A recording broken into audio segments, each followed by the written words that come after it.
इसीलिए अब समाजवादी पार्टी के अंदर टूट की खबर आ रही है, क्योंकि समाजवादी पार्टी के विधायकों को, सांसदों को ये दिखने लगा है कि 2027 का जो चुनाव आएगा, समाजवादी का जो विधायक है, जो अब वर्तमान में है, उनको दिख रहा है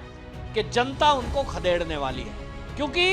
अभी समाजवादी पार्टी के बारे में जिस तरह की चीजें सामने आ रही हैं, राम मंदिर का विरोध, कृष्ण मंदिर का विरोध,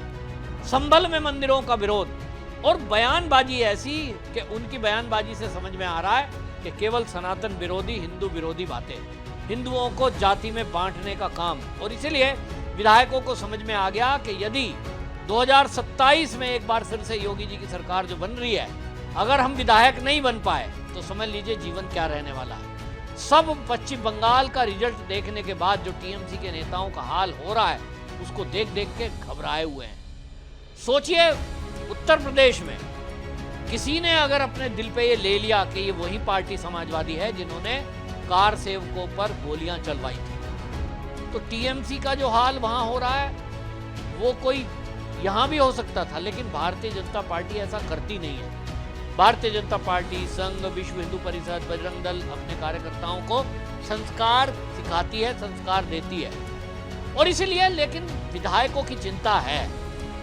सांसद भी इस बात को लेकर चिंतित हैं कि 2029 में मोदी जी एक बार फिर से जब चेहरा होंगे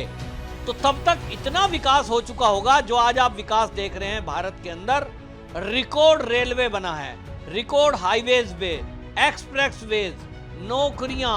और भारत की अर्थव्यवस्था,